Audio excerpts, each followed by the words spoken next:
I'm Brenda Brosman, and I've been a stylist for 44 years, and I'm still currently working. I owned a salon and spa for 37 years, and then I joined my son Benjamin, who grew up in my salon since he was born. And actually, two of my sons became stylists just growing up in my business. Um, One decided after a year it wasn't cut out for him, and this one has been a stylist for 10 years and owned his own salon for 8. He owns Benjamin Kyle now in Cocoa Village, and we work as a team right now. Um, Right now, we both booth rent because he's been a stylist for 10 years. I've been a stylist for 44 years. I owned a commission-only salon. Angela came right out of school to my salon, and She was great. I always had a great atmosphere. We had a big salon and a day spa. And I can tell you, I had a passion for this career since I was 18 years old.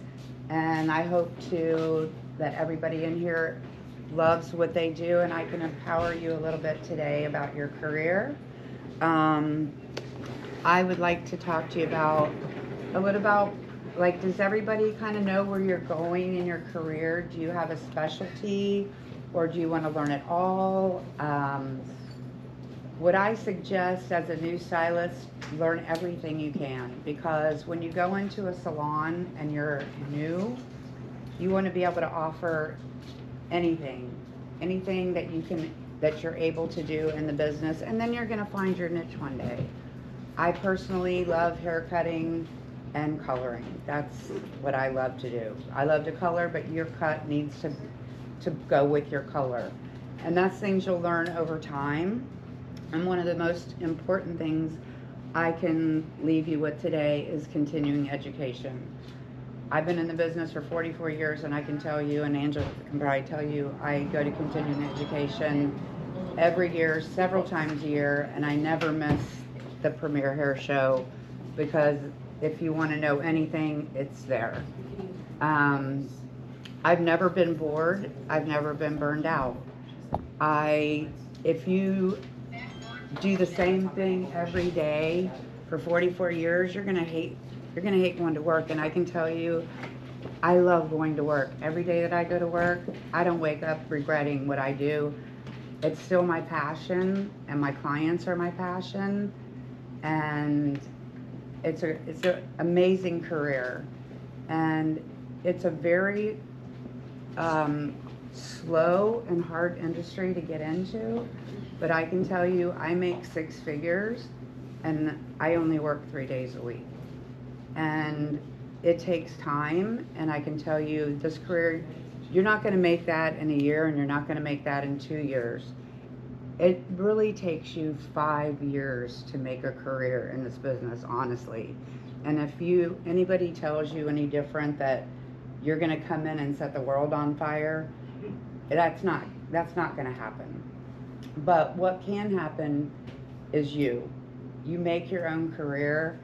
And the first thing that is really strongly important before any of your knowledge, it's your attitude.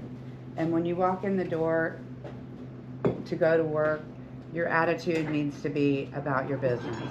We all have issues in our lives, but when we come through the front door, you should be ready for your client. And that's one thing as a professional, we need to be professional and keep our profession top notch. The thing that drives me crazy is to look in a salon and I want to do your hair, or I want to dress you. Like, when somebody comes to me, they know that I'm not walking in disheveled. I don't know what I'm doing. Like, most clients are going to be early. And if you're not early, you're walking in late, you're disheveled, they already have an issue. Your first impression is going to be everything about your experience for your client. And it's all about your experience. From the time that you greet your client, it's all about your first impression.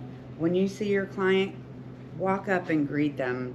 Don't say, Mary Lou, Jane's here. That's not professional.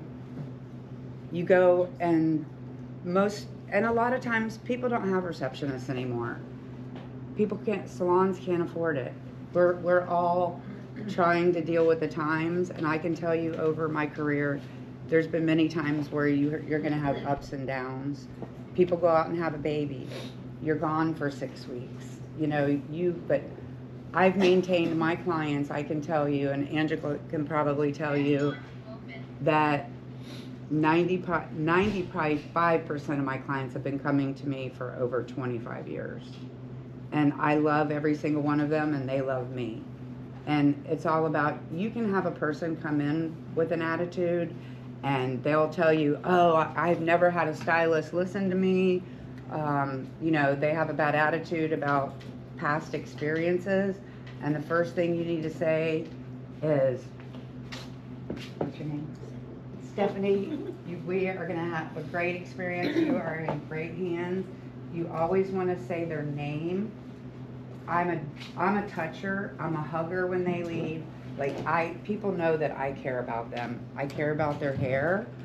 And consultation is where you start. When they first come in, you're going to walk them over. You're going to introduce yourself.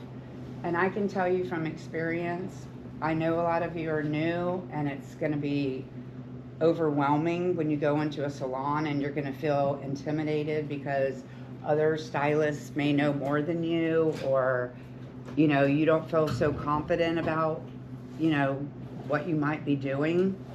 But you are never ever going to tell a client you don't know what you're doing or you don't feel confident, because I've always told anybody that worked for me, you've been doing hair for a year. A client does not need to know that you're freshly out of school. You want them to have confidence in you. You've all been doing hair for a year. So I have always said, when you get out of school, I've been doing hair for a year. They don't need to know you've been in school for a year. You don't even mention that. You are a new style. You don't even have to say you're a new stylist. I'm a stylist and I love doing what I do, and I'm here to make you beautiful. That's what my passion is to make people beautiful and feel good about themselves. So many women get down on themselves for different reasons, and when they leave me, I want them to have a smile on their face and to feel pretty. And that's what every woman wants to look like. I know during the pandemic, when I wasn't putting in makeup and doing my hair, you feel terrible about yourself. You feel good about yourself when you feel good and you look good. And that's our job. And we look in the mirror every day just as long as we do it as our client. And I know I cannot stand looking at myself all day long without my hair and my makeup done. You're not going to be in a good mindset to be making your client feel good. If you don't feel good about yourself, you're not going to be helping others. That's our job. We are honestly therapists, hairstylists, but the most important thing is we're human beings, and we want to create an experience, and we want to do good work. And that comes after you become a stylist, but you almost need to choose in your career before you leave. Do you want to work for a commission salon and go in and possibly be an assistant for somebody? Or I personally, when I got out of school, I thought I can do just as good as my boss. I had attitude, but you can't have attitude to your client. There's no arrogance, and there's a lot of arrogant hairstylists, and there's no need to be. I always worked in a salon where we had 10 or more stylists, and basically you're going to have people that think they're better than you, but nobody's ever better. Everybody learns the same thing, and we all learn the same way. And you guys have you have more options to learn. I didn't have the internet. I'm left-handed, and I cut hair right-handed because back when I went to school, we didn't have left-handed shears. we had caps that we have to pull through. Now we can foil and create the most amazing colors. And that's where I like to do a haircut and then I follow with my color because I like to create a look. And that's where sometimes I have to go in the back room. I see my client and I need inspiration. They'll come in with none. And I'll go back and I might look through hair for 40-year-olds, I need an inspiration for a client that walks in today that I may not have had before. Like, I had a new client yesterday that her daughter I've been doing for many, many years, and her mother moved down here from Seattle, Washington, hadn't had her hair done in 4 months, and she's scared to death to go to a new hairstylist because she's been going to somebody for 25 years. The first thing I'm gonna do is reassure you that you are in good hands. And I don't care if it's you or you reassure you are in great hands. And the first time I never unless somebody's asking for a complete transformation, you want to build trust with your clients. And you're not going to go in there and completely change them, or you're going to scare them off. I personally like to take baby steps with people, just like the client I had yesterday. She was scared to death. I gave her several suggestions to come back next time. And I try to never leave the client without rebooking and having a purpose to come back. And that is also with you coming out. So I said about a commission salon. A commission salon is going to be a salon, hopefully, where they're going to try to grow you. There's a lot of people, and I mean, I commend anybody that comes out of school and wants to booth rent immediately. Some of you are ready for it. I know I have clients now who come in and tell me, I want this, I want that, and I'm like, how do you even know this? But with the internet, people know exactly what they want. And they come in with pictures and... ChatGPT. Yeah, ChatGPT. Hey, I'm in the back room now sometimes ChatGPT. You can never know everything in this business, I'm telling you. And you're going to get people that have done all this crazy stuff to their hair, and then you're expected to fix it. And there's so many color lines, and there's so many things out there that sometimes I'm in the back room ChatGPT, and we didn't even have that when Angela was here, but no, we did not. But I will tell you, and that this is just a really good thing that we used to do. When you don't know something, and you're with a client, and you don't want to feel stupid, you excuse yourself. Do you remember this, Angela? We would go and lay a comb down on my station. Where we needed her. And we would go to the back room and have a conversation, because you never want to be unconfident. Confidence is your main game. Like, if the client does not have confidence in you, they're not coming back. They're not coming back. And you want to have a plan with them. You want to start out slow, and then I'm ready to dive in always. I always want to see change, but like I said, start slowly with your clients and make a plan with somebody that you bond with. Salons are not going to always be run like my salon. Every salon is run differently, but find somebody that you can partner with that will help you. You're a new stylist, and let them know, but like I said, just have confidence, be friendly, and you want to learn how to build your clientele. You want to be $1 million stylist, or at least a 7-figure stylist, you have to have goals. When you get out of school, have a 1-year plan, have a 5-year plan, have a 10-year plan. If it's your plan to open a salon, you have to wait 2 years anyway. So make the best of those 2 years. That's what my son did. He went around and worked at not just my salon, but other salons, because sometimes you want to have diversity and see what's over here and what's over there. But do that maybe in your first year or two. The more you move salons, the more you're not going to retain your clients. Clients are not going to follow you all over the world. If you see a stylist and they've moved 5 times in 2 years, they won't retain probably 25% of their clientele. In 44 years, I've worked at 4 salons, and 2 of them were in my first 2 years. I opened my salon actually at 22 years old.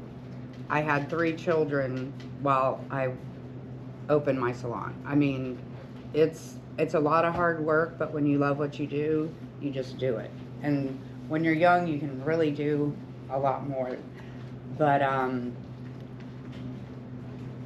you need to be consistent on your time. If you're there, it's really, really hard in the beginning when you're sitting, but if you're not there, you're not available.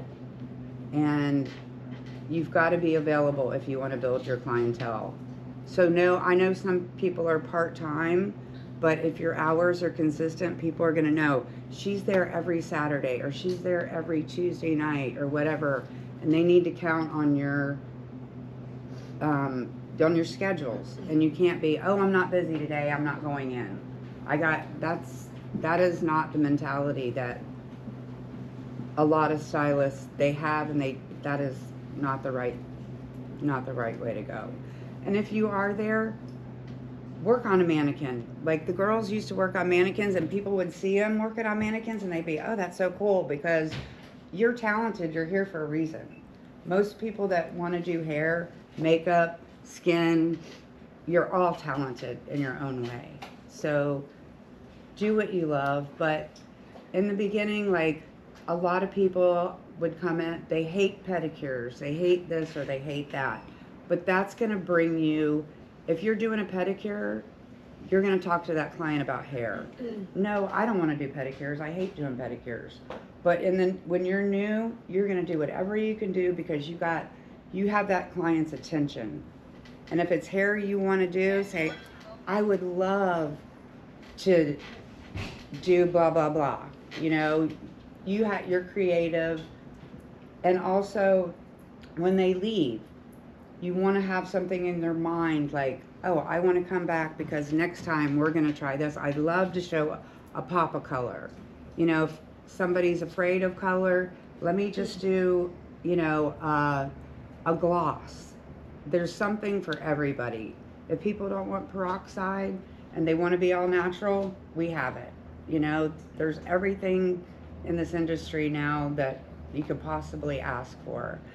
And if you look, there's a lot of stylists who brand themselves. And I don't know if y'all know Robert Cromines from Paul Mitchell, or there's just a lot of people that brand themselves over the years. I personally have a brand that I would say I'm more of a high-end stylist. This is the way I go to work. When I try to be there 15 minutes early. I'm ready for my client. Most of the time now, my clients aren't going to come in every single time because I've been doing hair for 44 years. I want to change them up, and that's why they keep coming. You always want to have a plan for your client for their next visit.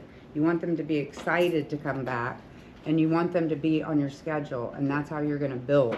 When they leave, you want them on your book for the next thing, whether it be an eyebrow wax or, you know, an eye treatment. I don't know, you know, what kind of salon you're going to be in, but find other services that you can up your ticket. There's a really good book from a guy named Michael Cole, and he started out with Redken, but I have followed him my whole career. And he has a quote, you measure what you treasure. And if you don't know what you're doing on a daily basis, he has a book that you can buy, and it's $50 or less. but I used to call it my Bible. And it's a book where you do all your daily, you write your client in, you write what you did, and you basically, it's almost a game that you, but it is, but it's not. You are telling your client what you need. It's embarrassing sometimes. You get a client, they have a mustache, or they have a unibrow. It's a guy. It's up to us to tell them what they need. They don't know what they need. And sometimes they're afraid to say, I have a mustache, could you wax it? You have to say what's gentle, you know, well, I do waxing, would you like me to do your lip or your chin? If I see whiskers or I see something that somebody needs, I tell them. A big thing is waxing and tinting eyebrows. That's a $30 upsell, just like that. If you got a client sitting in your chair, think about all the things you can be doing while they're processing or while you have them at the sink. You know, it's all, you want to make money. I'm there to make money. If you have one client on your book, you can take that one client and make your day enough to make it worth your while. You may have a client that's running in and out, but if they trust you and you start suggesting to them the things that they need, don't be in a hurry, you know, take time with that client. If you have 2 clients a day, spend all the time. People want touch and they want your time. And I know even now, that's what my clients, that's what they come in to pay me for. I make them feel good when they leave, and their time with me is spent on them. I'm not talking about myself. I'm not talking about my kid was a brat this morning and screaming and crying and having to get him to school, and I had to do this and I had to do that, and you've already made them a wreck in the first 5 minutes because you came in disheveled and now you're talking about yourself. They don't want to hear that. They want you to go, Stephanie, come with me, please, and follow me, and now we're talking about you, and it's all about you. Over time, people will want to ask you about your life, and you will have relationships. But truly, to get your client's confidence in yourself, it needs to be all about them and their experience and what you can do for them. And I can tell you, your tips are also on your service. It's a service business. And sometimes, like, I'm saying men are awesome. They'll flip you $100, you know, giving them time and attention. I don't mean you have to flirt with them, but I'm just always nice, you know. Men are great business. My son charges $50 for a men's haircut, and he has them coming in all day long because shampoos. That's another part of it. I mean, it's all about the experience. And one thing, Believe it or not, I'm sorry, Brenda, but this is who I was talking about the other day. That does the hellacious shampooing, and the clients come back for his shampoos. they do. Even my clients are like, oh my God. And I'm a good shampooer. Like, But that is the first isn't it thing. to a song that you do it to, the shampoo and conditioning? You used to, yes. He used to what? Do it to where like the client would have like the time of the shampoo and conditioner was like through a song, and then. It's all about Oh. the hands. How big is his hands? Let me see. Oh yeah, I got big Yeah. hands. No, but, I mean, I have small hands, but that's the first thing that you do. And they need a good massage. If you that's the first thing they'll know is, and that was what, shampooing 101 with me. Massage? Yeah, I mean, do whatever you do, but that is the first thing you're doing to relax them. You're putting them in the bowl and you're laying them down, and that's your first. If you're in there and you're like, oh, la-di-da, they know. I'm in there, I flip and scrub. You don't use your nails, you use the balls of your fingertips, but you get in there and scrub their hair, and you make that their experience. By the time they get out of their bowl, they love you already. If they get in there and they feel like, if you've ever had a massage and somebody goes in there and they're barely touching you and you're like, that was a waste. You know, you get in there, I want someone to scrub my head. I want them to condition. We take a brush and we brush that conditioner through the hair. I'm not just slathering on there, rinsing it off. It's what what you give your clients. And I'm telling them what I'm using. I'm using this because your hair needs moisture. I'm using this because I think your hair needs protein. So you're telling them and you're explaining them to what you need. A lot of people think retailing is selling. I never sell anything. Everything I use, I believe in. I've changed companies, three major companies over my career because of education, because of change in products. You get to know what you like, and I don't ever sell, and I'm not going to use something that I don't like. So what I'm using, I'm telling them when I'm using it from the time they're on the back bar to the time. A lot of people don't know what to do with their hair. It's up to us to teach them.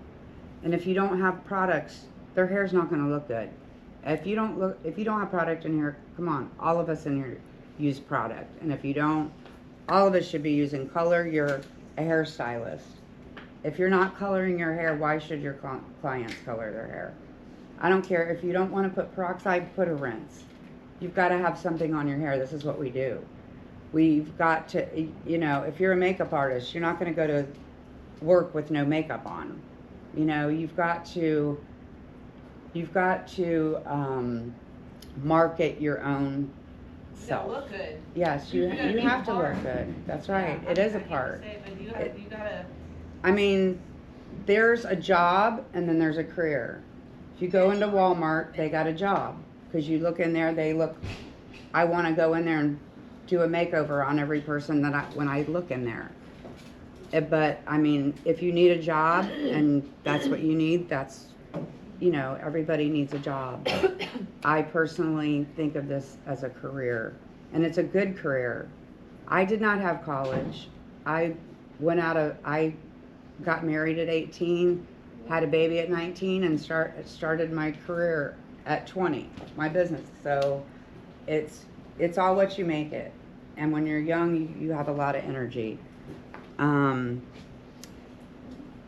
Starting with building your clientele, you need to tell everybody you know that you're a stylist. And I know everybody loves to do hair when you're a stylist, but doing everybody's hair for free is setting yourself up for doing a lot of free hair.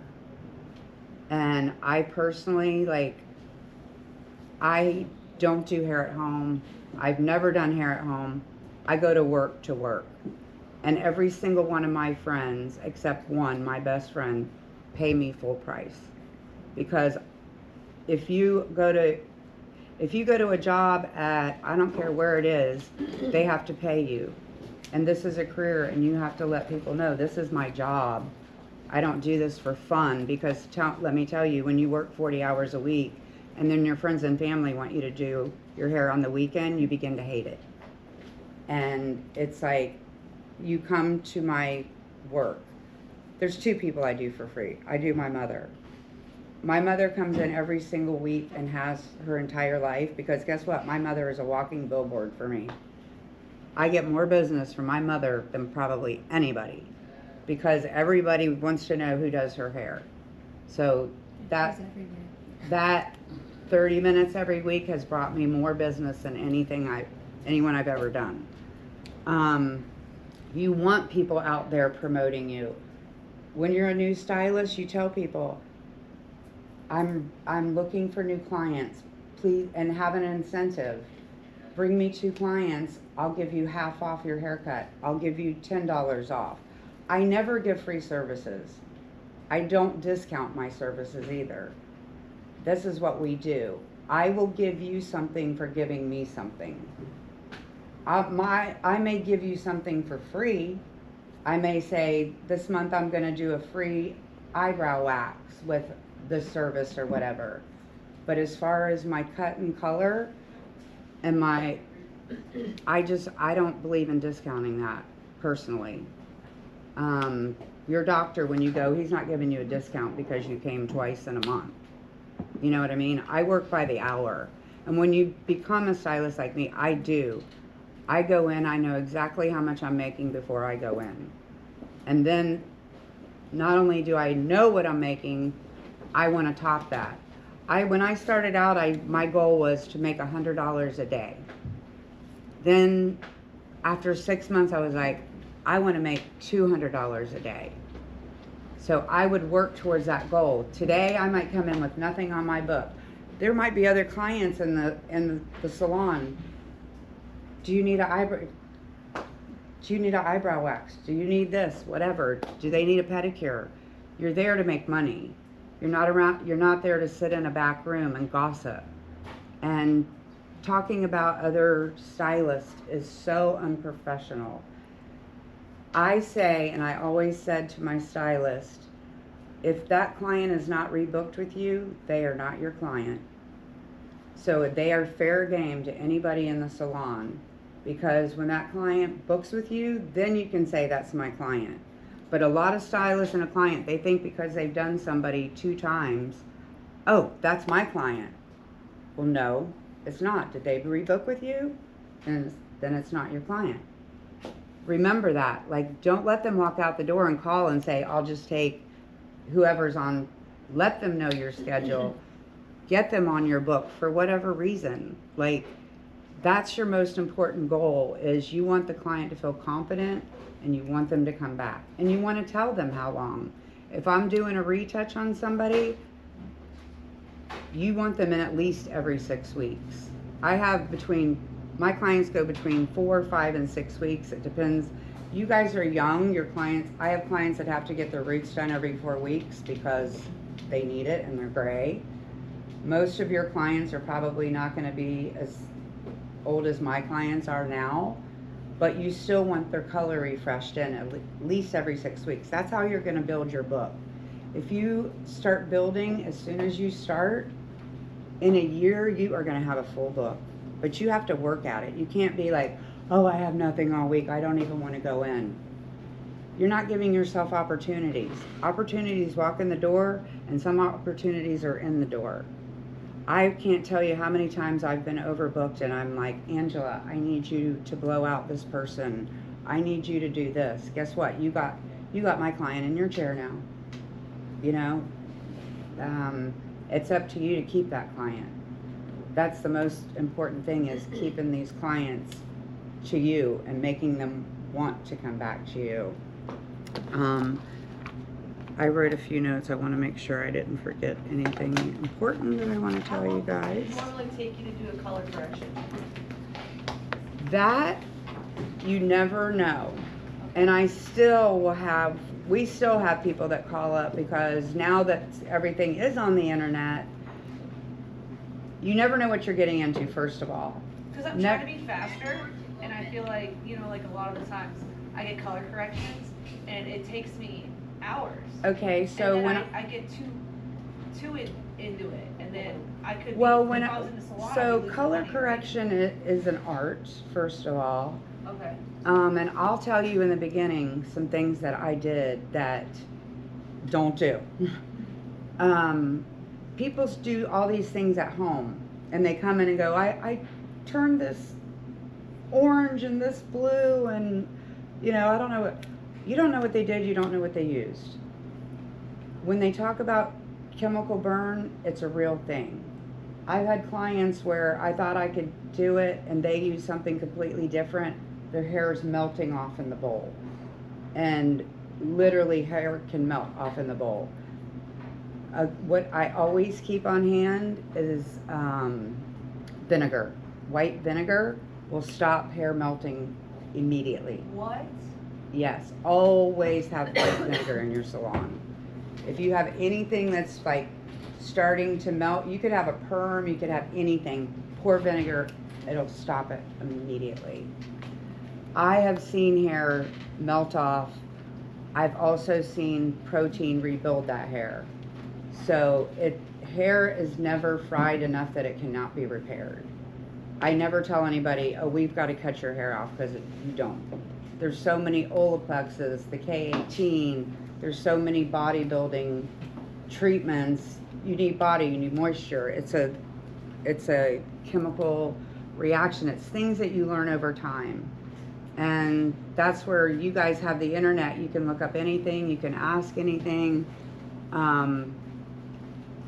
I personally think, like my son and I, we have been through, I can't even tell you how many classes.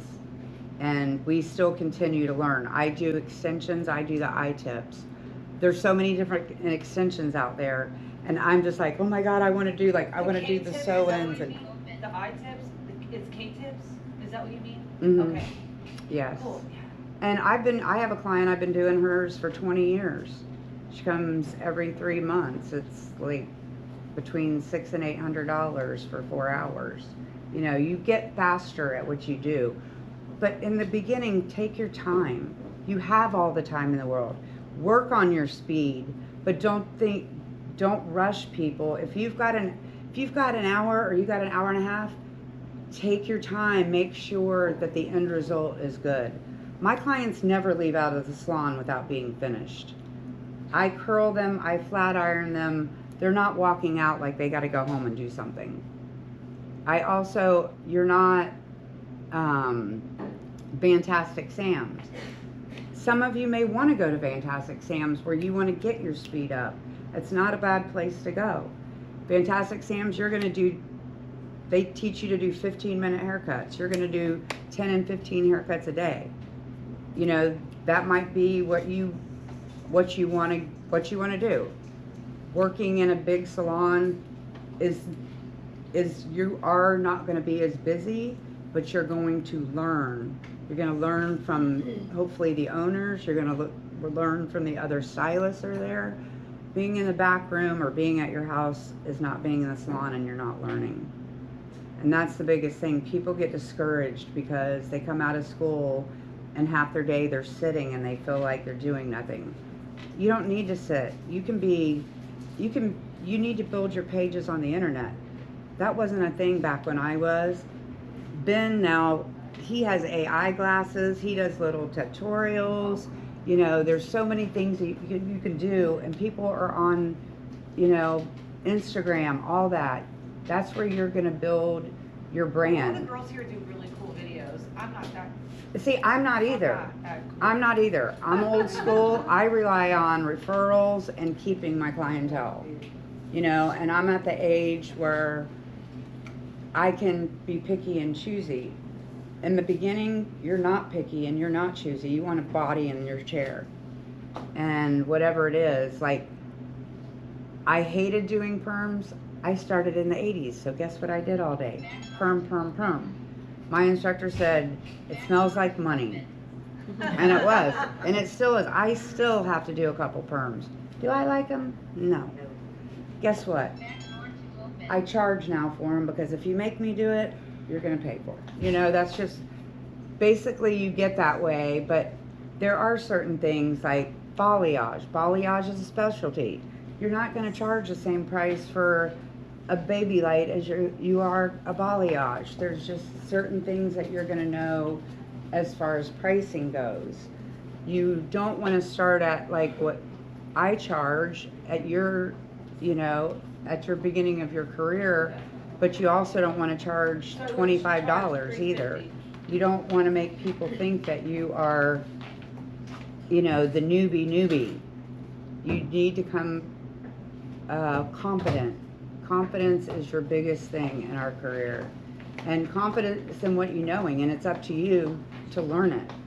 So, and if you don't, like I said, if a client comes in and you're like, oh my God, what do I do? You go in the back room and you figure it out. You ask somebody, but you don't tell the client, I don't know what I'm doing. You know, you never let them feel like they're not in good hands, because they are.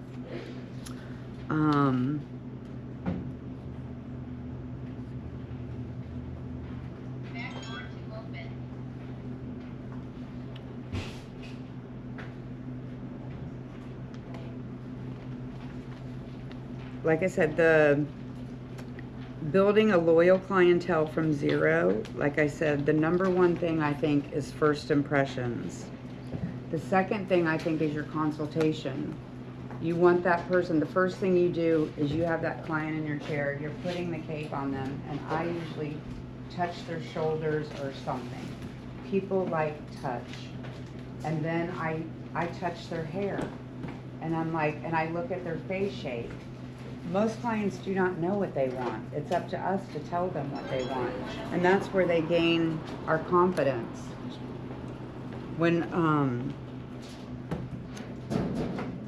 That's where attitude is also, when you have the right attitude with your client, they basically, your clients fall in love with you.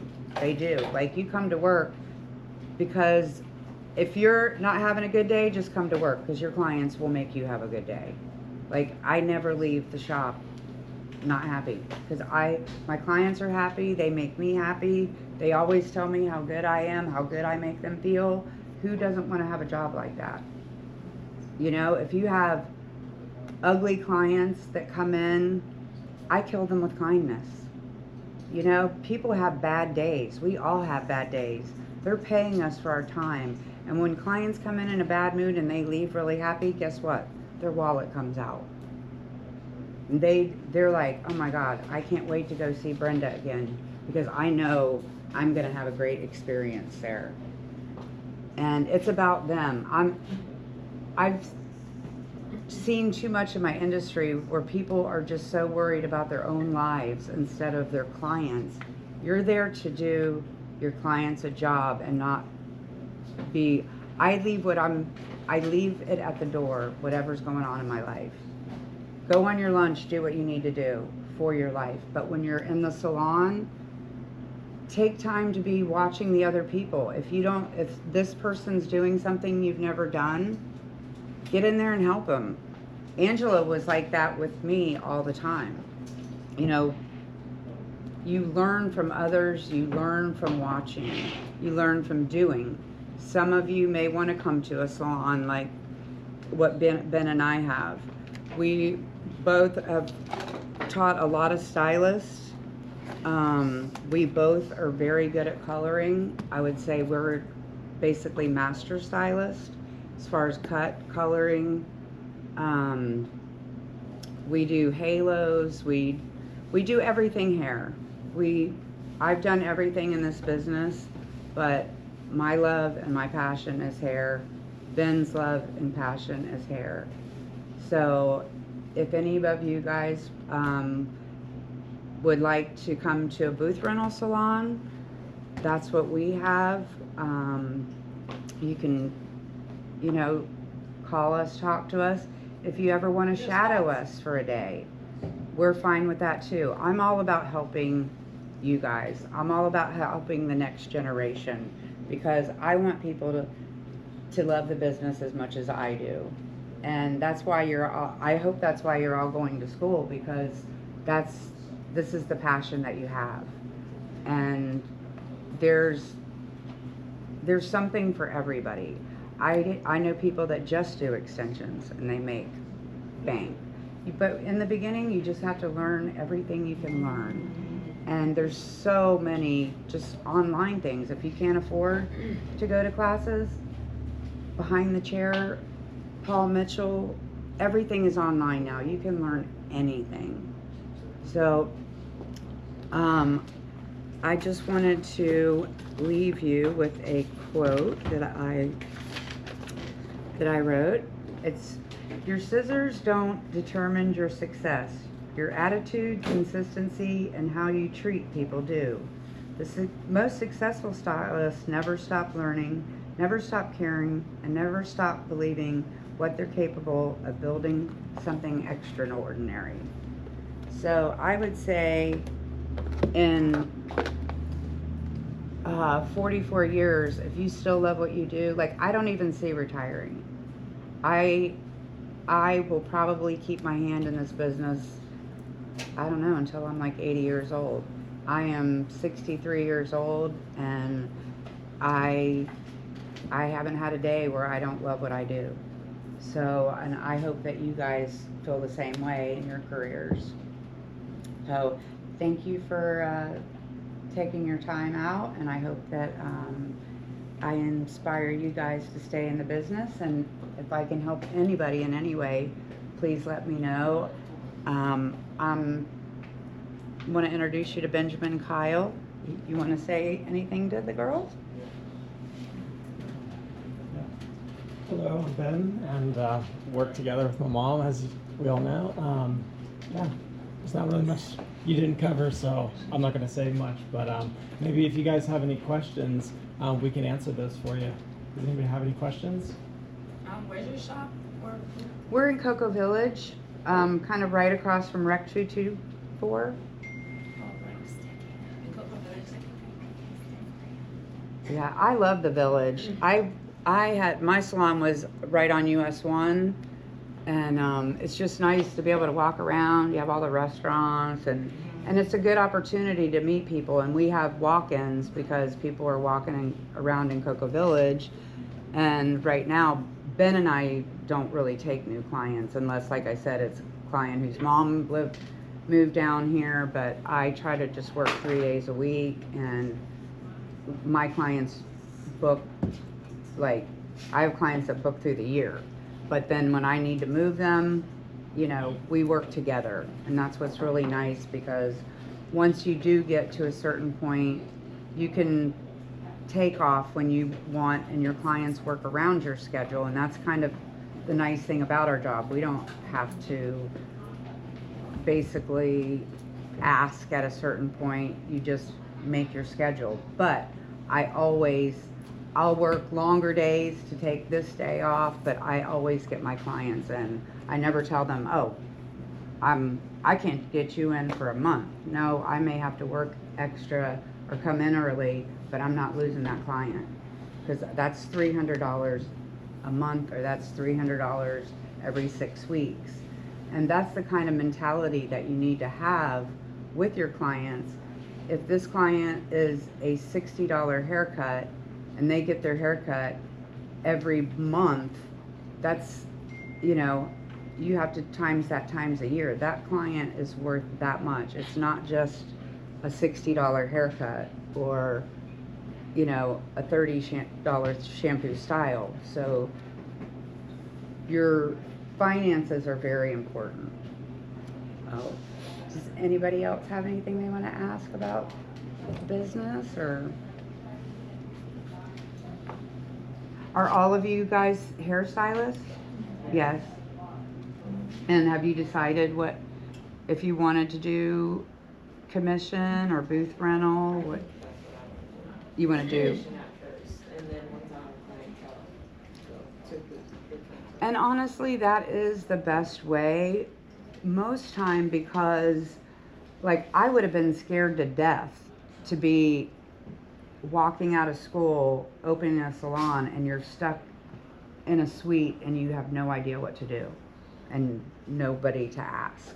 You know, that's a little it would have been very intimidating for me. But like I said, there's probably a lot of you that have learned off the internet that you think, well, I don't really, you know, need as much. You know, personally, I always learn something. Like I said, when we went to I love Guy Tang. We had so much fun watching Guy Tang. There's just certain stylists that you're gonna follow that you love their work, you love their coloring, and you know, you just end up following those people. So is coloring or cutting, or what are some of your passions?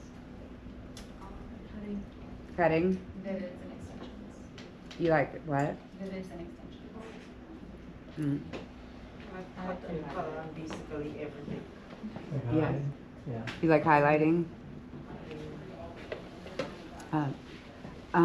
Which bleach, do y'all use Paul Mitchell color here? Yeah. Yes. We use Paul Mitchell. You use Paul Mitchell. I use Paul Mitchell. He uses something called Calix, which is very new in the industry. You can tell them about that, because I'm still stuck in Paul Mitchell too. I know. Yeah, you guys use that here, right? That's what we're using Yeah. here is Paul Yeah, it's Mitchell. Yeah. So you specialize in everything, coloring, everything. It is hair coloring and cutting. Oh, I That's see. all I do. Both of those two. Yeah, highlights, foliage, balayage, easy lights, haircuts, men and women's haircuts. It's good. Barbering as well. I don't do shaves with razors or anything. I just do men's haircuts. I'm not. He does a lot of fades and stuff like that, Yeah. but he's not licensed to use straight razor. Oh, Like Angela was in my salon. She was the only it one. was so fantastic. I could charge $60 for a hot shave and put them in a spa bed. wow. Yeah. They loved it too. Yeah, Like, they "Where's this loved been my having the whole hot life?" shave, but you have to have, the space for it. That's and right. the Yeah. Yeah, but Angela was great because she could do both. She had both barbering and cosmetology, which is very smart actually, because she was able to do she was the only one in the salon that could do the men with the straight razor. So she got them all. Oh. But Ben does a lot of men's haircuts with the fades, and I would say, Scissors. well, on scissors, but you're very good at that. I do have a question. So I did go and like kind of PI y'all's Instagram page. Mhm. And the pictures that you take of your clients Uh-huh. are very well done. Thank you. How can we learn to take better pictures? Because I think we all struggle with taking really good after pictures. He's the one that's good with that. Well, not just happen, but I'm talking about like the angles and the, I don't know. And the lighting. I keep trying new things, but Yeah, I think the lighting in here might not be very. I agree with that, yes. Kind of harsh lighting, right? But But was it just trial and error for you? Is that just how yeah, I you think you learned just have to take practice. You have to take a lot of photos too. Yeah, If you like take one we or two, just it might not took be enough. over 500 like 2 weeks ago. We did like a photo shoot. We took over 500 photos that day, and we take the best. Yeah.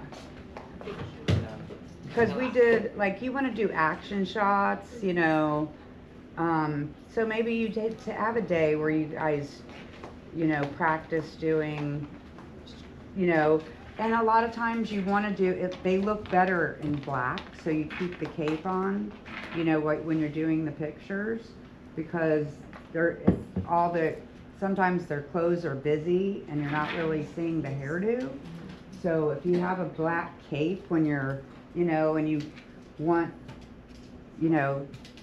hair up front, then you're doing, side shots, but we do all kinds of different angles. If you get in the habit of taking photos of every client that sits in your chair, and what I've found is that when someone's in your chair in the beginning, you don't realize the after until you realize, oh shoot, I should have taken the before.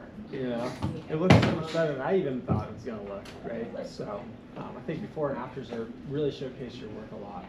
And it's just with phones, with your cell phone. We used to have a black backdrop in the salon too, and stand them against a black backdrop, or something white. You just don't want busyness. It does so much better with solids. But that's the best way, like for your own Instagrams, take pictures of everything you're doing, even now while you're in school. So people already think, they don't need to know you're in school. This is my work. Even if you're at home, before and after, start getting them on your page now, so that when you're out of school, you've already got a following that's watching you and seeing the work that you're doing.